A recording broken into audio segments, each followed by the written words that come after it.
Marlon Brando. If you ever lived in the world without the show business, what would you have done?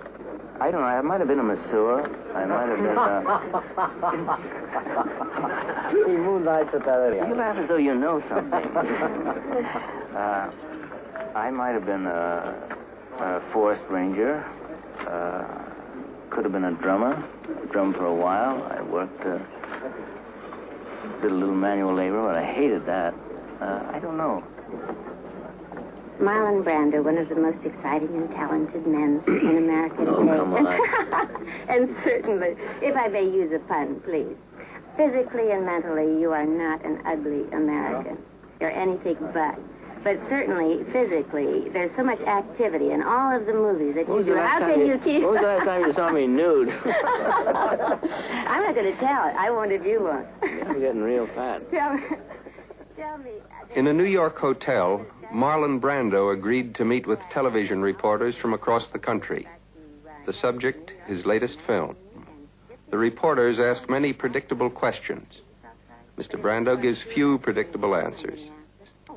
Marlon Brando has always reserved the right to think for himself, to answer for himself, and if necessary, to go against the grain. It's a wonderful show. I've talked to people who have previewed it, and they tell me... I don't think that we should believe what we hear, even if it's a good report, and even if it's a bad report. We have to make up our own minds about it. I think that's essential. And you should make up your mind about that picture until you see it. You know, this is sort of your whole personality in a capsule. Not to believe... How do you know what my personality is? Because I have met you, and you radiate your personality. Really? Uh-huh. Oh. Excuse me, does your Indian movie has a title yet? No. You're going to be the director? All right. Now, as I mentioned many times on this program, we do get around, and today we're having breakfast in the Hampshire House in New York. How's that? We've dropped names, huh? Well, it's lunch. It's lunch. I don't want to... What time is it? It's 4 o'clock in the afternoon.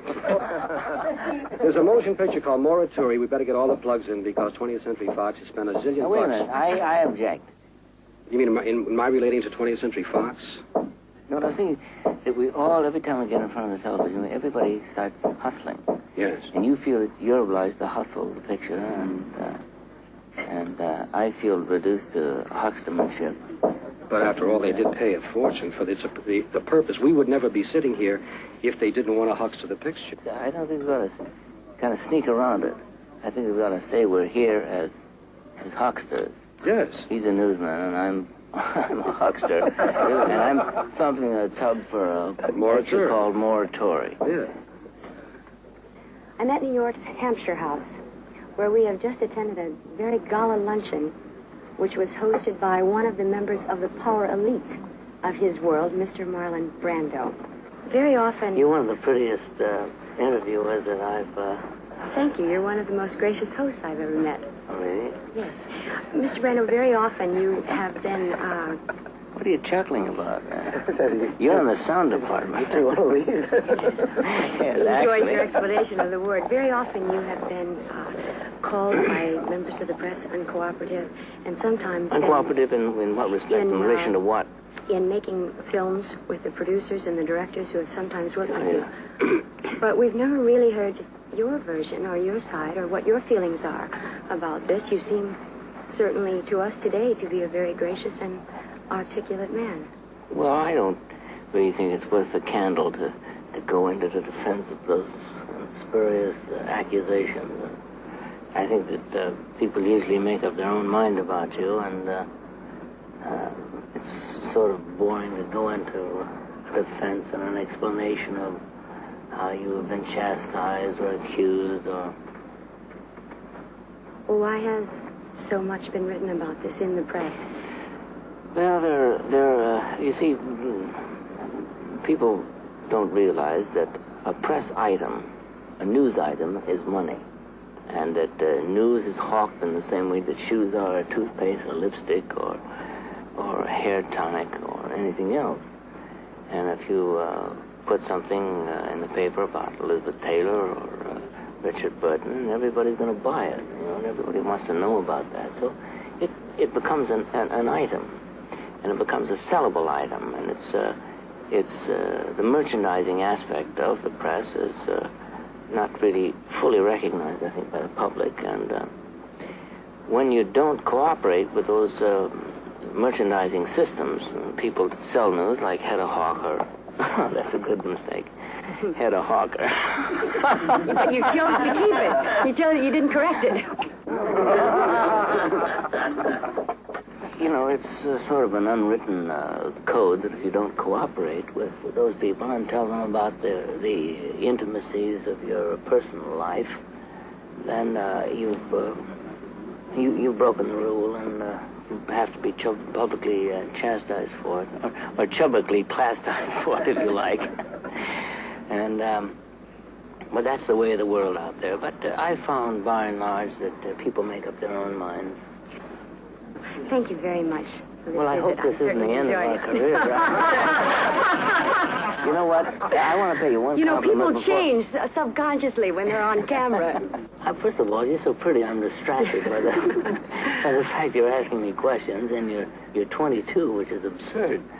For whom? Well, I mean, for someone in the press. Usually you meet women that are more mature. Well, I know you're starring in the film, and from all reports that it will be excellent, but that isn't my purpose. I would just like to know what consumes your thoughts in your spare time, when you have any. Well, my thoughts are... What do you do? I'm interested in your face. Thank you very much, Mr. Brando, for visiting with me. You're entirely welcome. And I hope to see you in Chicago. We'd like to see you in Chicago. We? Is that the collective we, or is that... There are many people who would like to see you in Chicago. But you don't want to see me in Chicago? Certainly I do. And if Marlon Brando does come to Chicago, we will be there to welcome him. Oh, good. He'll give me some vegetables. We have the pleasure now of talking with perhaps one of the most famous actors in the world, Mr. Marlon Brando. Not yet till I get finished with the roast All right, beef. you keep eating, I'll keep introducing. Who has played a variety of roles, from Shakespearean in productions like Julius Caesar to, of course, Stanley Kowalski in Streetcar Named Desire. He received an Academy Award for On the Waterfront in 1954. Is that correct? I guess so. And the big thing about you, Marlon, is that you play such a variety of roles. And you play them all well. That is, no matter what part you eschew, it comes out very well. How do you account for this great versatility? Is it something you studied, or does it just come to you naturally?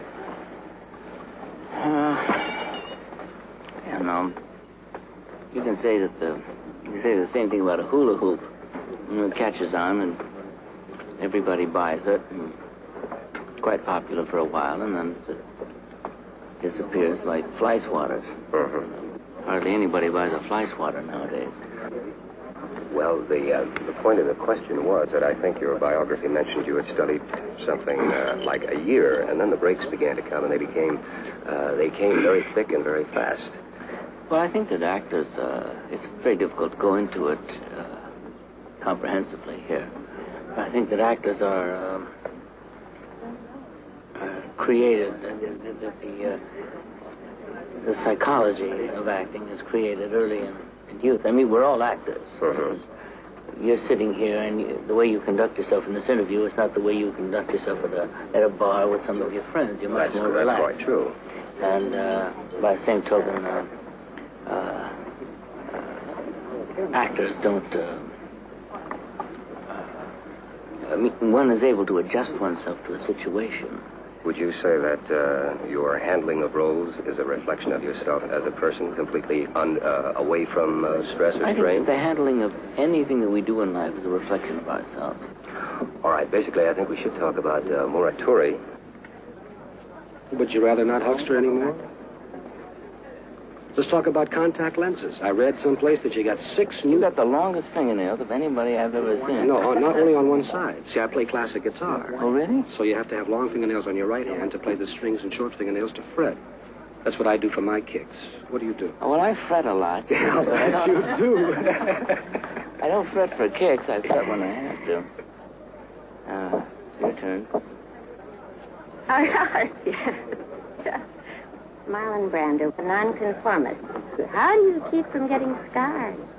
I don't. I got a scar here, and I got a scar on my knee, and a few scars on my soul.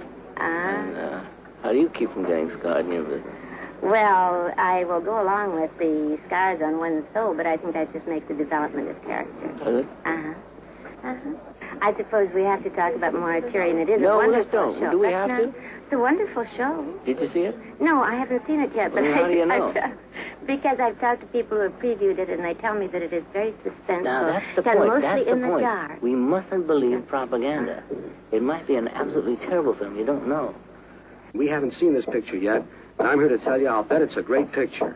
Isn't it, Marlon? It sure is, pal. Bill. All the huh? Sorry, you could call me Bill. All the pictures they make in Hollywood are really great films, and They really everybody knows that. And They haven't made a bad picture there in 90 years, isn't it? That's right. That last picture, Lassie Gets Bar Mitzvah. That was probably the last bad picture that I think Hollywood made. Bill, it's been wonderful talking to you, and it's a real checkered coat, and Let's do it. vote for Wilkie. Right. And Marlon, it's sure been wonderful having you on our program, and it's always a pleasure talking with a great star, and you really are a great star. what are you smiling about? You tickled me. Let's start the whole thing over again. Marlon Brando, we'll be right back after these messages of great interest.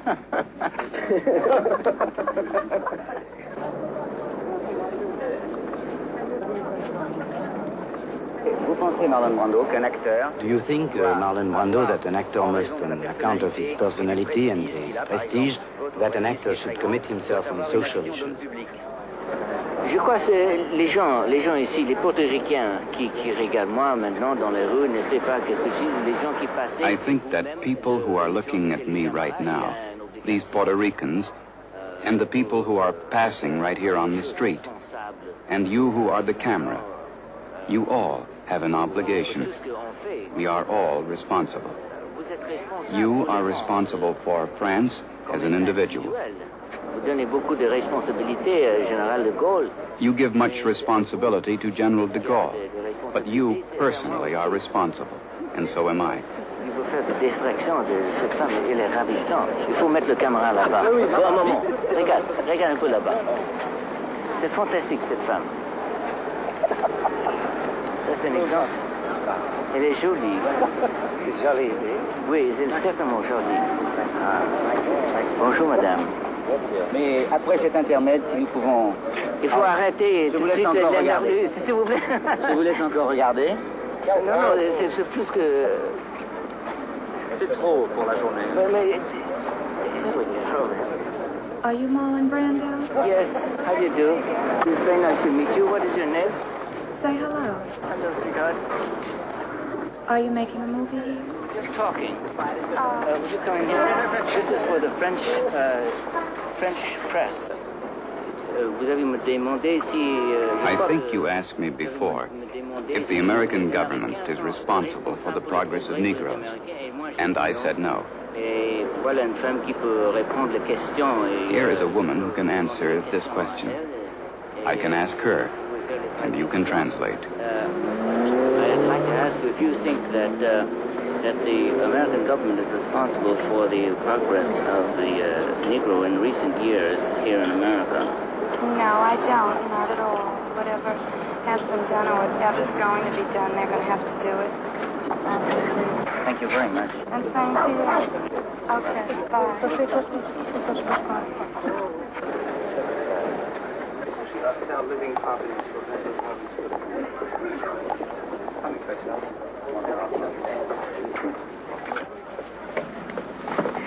And I'm looking at your smile very carefully here.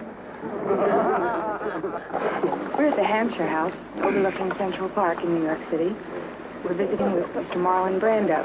I have kind of fond memories of this place because this is the Hampshire House, I think. Yeah. I mean, one can be confused in this day and age. It's permissible. But I was staying here one time when I was dead broke. Are you a native New Yorker? No, I was born in, I'm a Cornhusker. I was born in Nebraska. It shows we get the wrong impression. You're so convincing and on the waterfront. Where do you hail from? Our television show is called 10 Around Town, and it's in Philadelphia. Were you born there? Yes, I was. Philly. I'm a native Philadelphian, although I live here in New York now. You think there's more brotherly love in the state of Pennsylvania than there is in Alabama? Yes. Really? I think the North has its problems with brotherly love, just in some ways very much the way the South does. You're interested in this, you're active working for it. Have you any ideas of solutions? We get lots of criticisms in New York City, in Philadelphia, in the South. But there aren't very many offers of solutions coming. Well, it's very difficult. I think that a solution for animosity among people is a profound one. Dr. Leakey, who has spent a great deal of time in the Andaluvial Gorge in Africa, Tanganyika region, has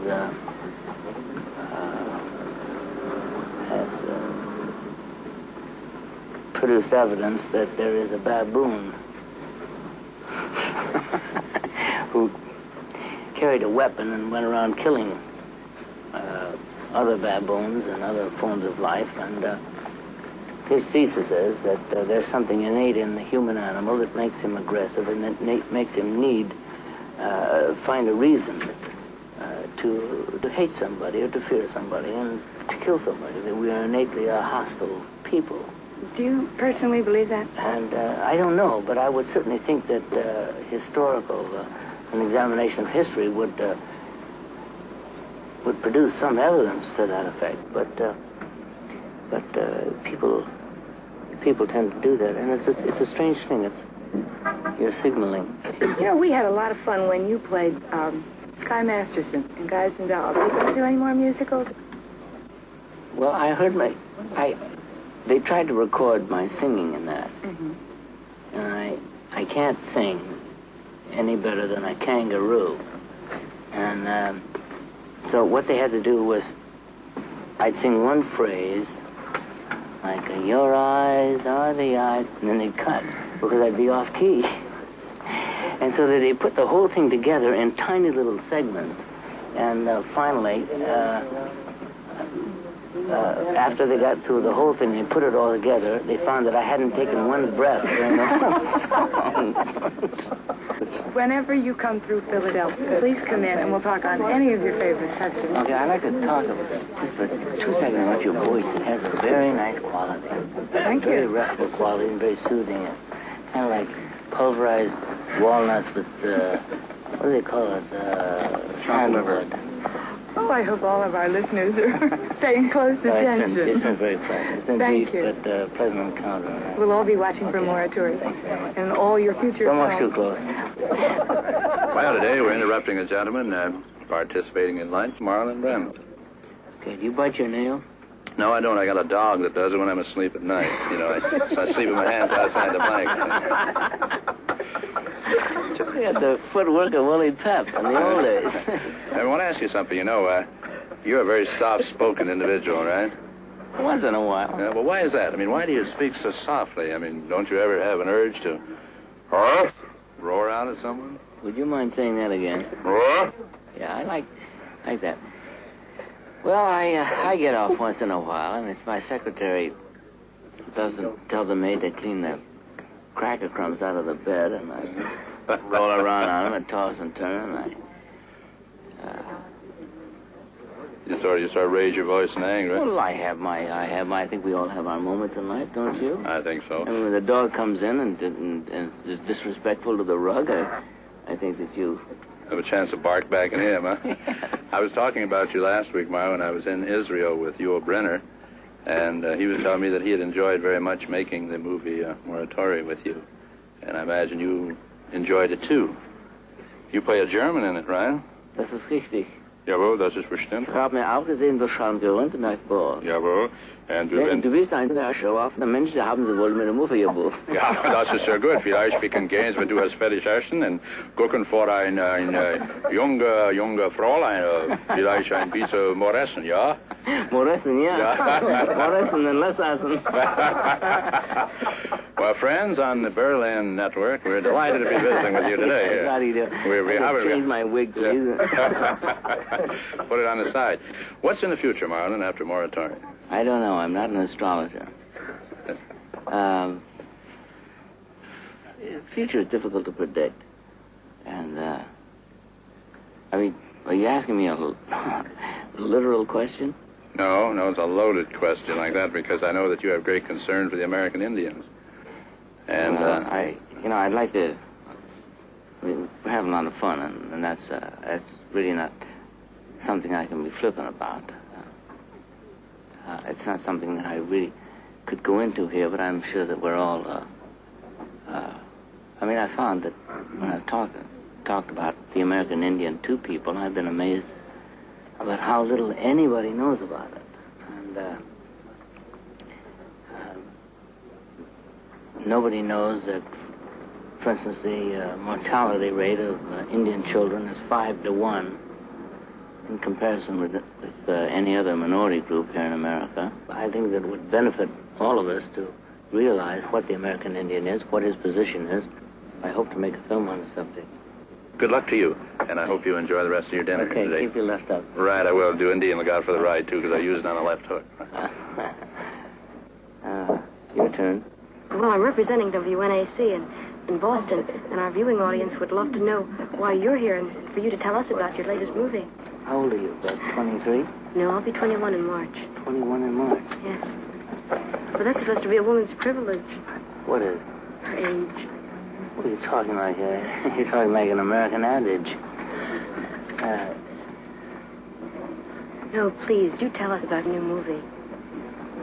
Well, why?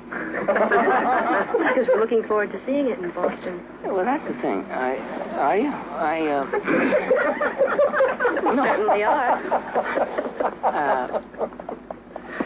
Excuse me, I didn't mean to touch your ankle. Well, what can I tell you about it? Oh, would you like to tell us something about, behind the scenes while you were making the picture, or...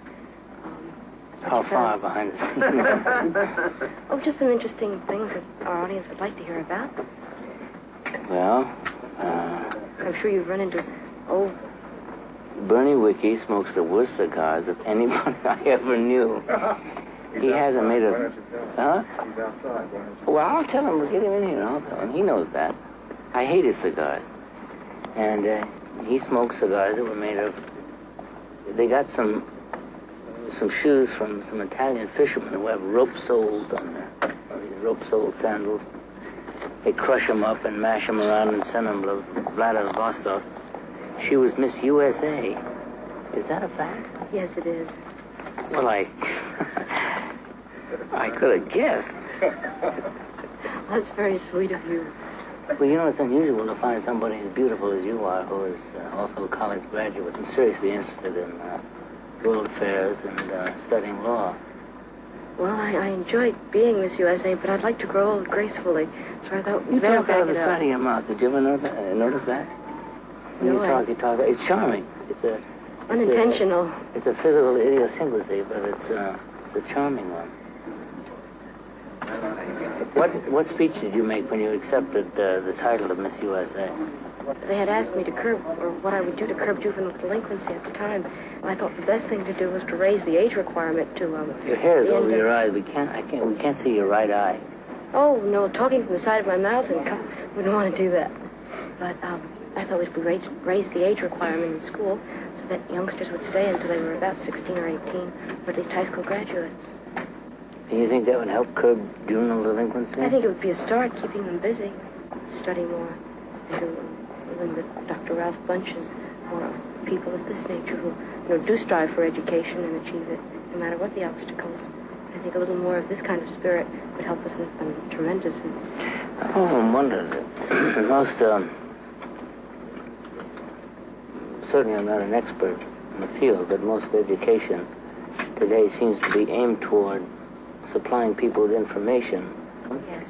And giving people information as to how to make money and prepare themselves for making money, and has very little to do with preparing them for the problems that they meet in life, on an emotional level, philosophical level. We'd like to thank Marlon Brando for being with us and giving us a little bit of insight about his views of education and... I try to stay neutral somehow. Why? She was Miss USA. What year was that? In 64. 1964, she was Miss USA. I asked her if she was pretty, and she said well, that was a subjective opinion, and she didn't really know. And it was only 6 judges that decided, so I don't think it wasn't very decisive. But you went through several stages to arrive finally at the title, didn't you? Yes. So it was really more than 6 judges. Well, 6 here and 6 there, and I was very honored. But, Mr. Brando, thank you so much for being my guest. Good night, folks. Smoke optimal cigars. But first, remember Marlon Brando in the 20th Century Fox motion picture, Morituri. It's a great picture, and he's a great actor. For God's sake, go see that, will you? Because you really won't know how to proceed in life if you don't see Morituri. It's one of the most important things you'll ever do.